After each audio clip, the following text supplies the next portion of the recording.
Stop by to interact with the community and I every Friday night at 8 o'clock for live stream Fridays. Welcome, trolls.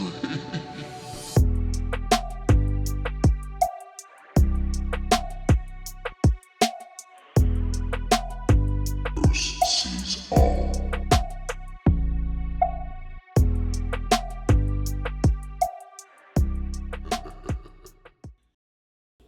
Hey everyone, thanks for stopping by. My name is Bruce Swartz. I'm in the province of Quebec in the country of Canada. Yep, I'm there. I never leave it. I just sit here and film the skies. In infrared, we're looking at stars, but no, we're not going to look at stars today. Here's just a quick time lapse. So this is 15 minutes sped up 20 times faster. Yeah, they say it's a good thing that the moon now is rising in the early morning. Therefore, we get dark nights. Well, I'm not very happy because at night I like filming a moon. I don't like filming the moon in the early morning. Obviously, I can't film the moon in the morning because my telescope gathers so much light, and it'd be just silly. I wouldn't get a clear image at all. So, for those interested, I will get Jupiter with my telescope to show us the real color, surface, etc., whatever, and to see the moons around it. But look at Ganymede and all the moons around it: Io, Callisto, Europa.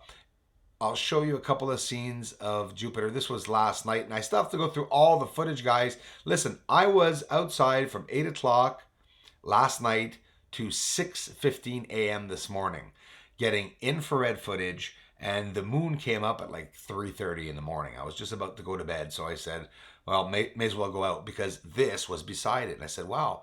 I said that would be Jupiter, and Saturn's off in the distance to the right there, but yeah, not an alignment, but a sort of curved alignment, sort of. You could see that Earth, the Moon, and Jupiter and Saturn a bit off in the distance are look like we're trailing each other, one behind the other. So we can see some of the moon flickering here. This is Jupiter. So let's talk about Jupiter just quickly because I want you guys to get an idea. Do you guys have any ideas how many moons are around Jupiter? So we know that Jupiter is the fifth planet from the sun and the largest in the solar system, our solar system. It's a giant planet with a mass of 1,000th that of the sun, but 2.5 times that of all other planets in the solar system combined. So Jupiter and Saturn are gas giants, they say. The other two planets, not giants, are Uranus and Neptune. Yeah, 79 moons around Jupiter. Can you imagine that? Imagine seeing 79 moons around Earth. How awesome that would be for astronomers and photographers. It gives Jupiter the largest number of moons with reasonably stable orbits of any planet in the entire solar system. The most massive of the moons are the four Galilean moons, which were independently discovered in 1610 by Galileo and Simon Marius. But let's talk a little bit more. Oh yeah, something else important.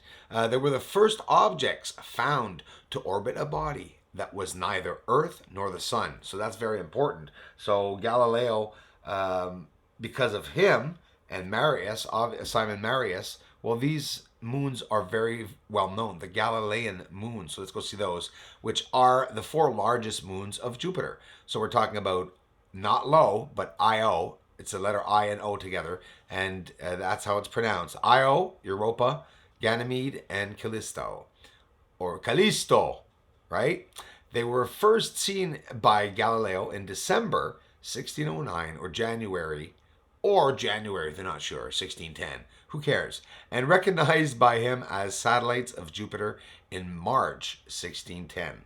So we're actually in March right now. So yay, celebration. They were the first objects found to orbit another planet. They are among the largest objects in the solar system, with the exception, of course, of the sun and the 8 planets. 9. But anyways, that's not going to be proven yet. Or has it? Yeah, I think it has been. So I haven't been through the other footage yet, which is 2 to 3 hours of recording between, here are some of the moons, between Jupiter and the moon. Now, don't forget, Jupiter was sitting on top of the moon from where I was here in Montreal, so obviously so hard to get it. So you're looking at infrared camera to see this Jupiter and the moons.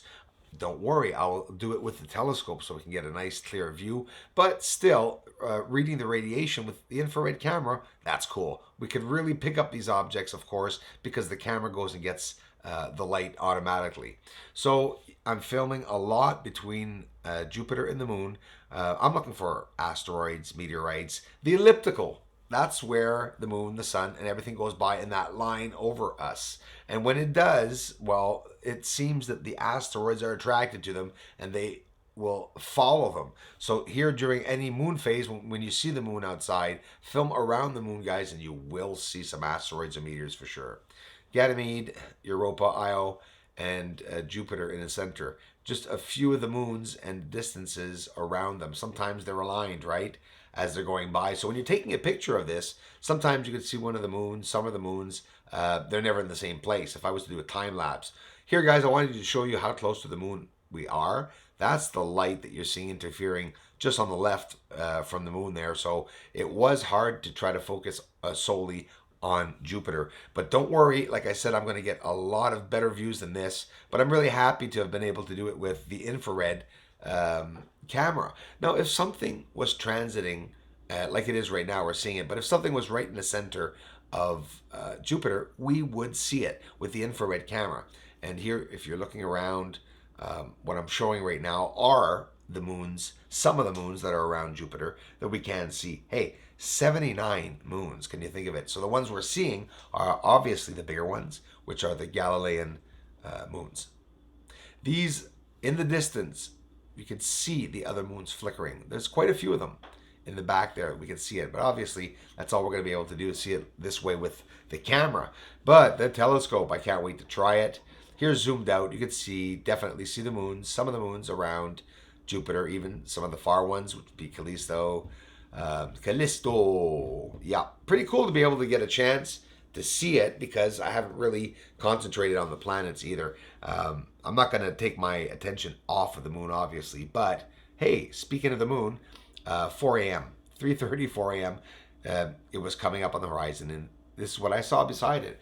Jupiter and Saturn off in the distance. So Jupiter and Saturn are going to be present and have been present for the past couple of days beside the moon as the moon's getting further and further away from Jupiter and Saturn. And it's just a beautiful sight, but this is with a regular camera. You know, you have to turn the camera to infinity to adjust it and look to try to get Venus because of, Jupiter, the half moon, to see it properly and not just see a circle, sphere. It has to be in focus. And you know, most often the cameras, like the raw shot I just got up there, that's how you see raw planets and stars. It's just a sphere. Everything is a sphere when you're far out, and then when you zoom in, it changes a whole lot. So this is just a quick glimpse of the moon this morning. I got the P900 out and I said, why not get a few shots of it? Was looking for UFOs, did not see any.